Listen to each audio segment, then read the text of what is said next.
Добро вечер, Кочани! Добро вечер за градот на Оризот! Добро вечер за честните земјоделци кои честно и поштено си го заработуваат своето парче леб. Добро вечер за најголемата здружена и овој пат победничка коалиција.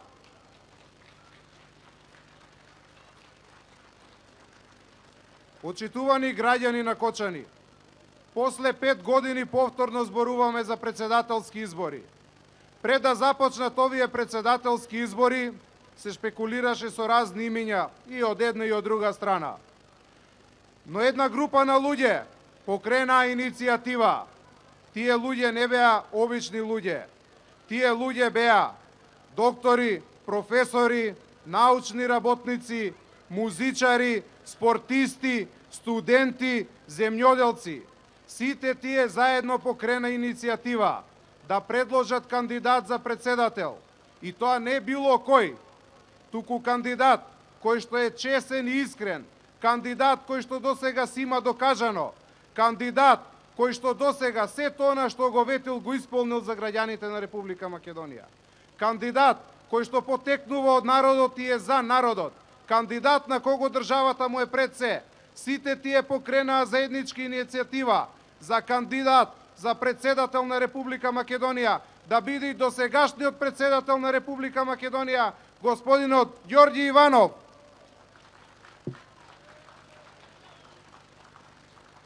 Почитувани граѓани на Република Македонија, почитувани граѓани на Кочани, господинот Ѓорѓи Иванов ја прифати ова иницијатива и во рок од само неколку часа се собра над 65.000 потписи на граѓани кои што ја поддржаа кандидатурата на господинот Иванов. Исто така, сите пратеници од Здружената коалиција заеднички ја поддржаа таа кандидатура на господинот Ѓорѓи Иванов.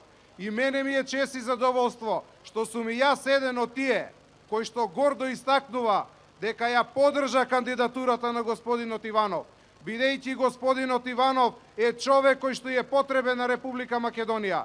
Господинот Иванов е човек кој што досега, како што претходно истакнав, се докажал човек од народот, човек за народот, човек на кого што државата му е пред се, човек кој што мисли за Република Македонија. И затоа сите заеднички го поддржавме господинот Ѓорѓи Иванов, а знам дека на 13 април и сите граѓани на Република Македонија ќе го поддржат.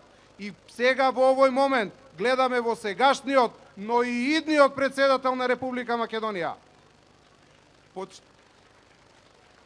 Почитувани граѓани на Кочани, има одредени структури во Република Македонија кои што велат: знаеме дека Ѓорѓи Иванов ќе биде повторно председател, но ние нема да го признаеме тој избор.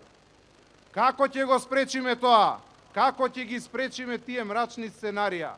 Како ќе ги спречиме тие нарушувања на демократијата? Само на еден начин. Сите заедно на 13 април со огромно мнозинство да го изгласаме за нов председател на Република Македонија и досегашниот председател господинот Ѓорѓи Иванов. Почитувам председателе, нека ви е со среќа уште од сега. Граѓани на Кочани, само на тој начин се брани Република Македонија. Само на тој начин ќе ја заштитиме демократијата. Само на тој начин ќе докажеме дека Република Македонија има демократски капацитет и дека граѓаните на Република Македонија самостојно одлучуваат. Да живее председателот на Република Македонија, да живеат граѓаните на Кочани, да живеат граѓаните на Република Македонија, да ни е жива и здрава Република Македонија. Благодарам.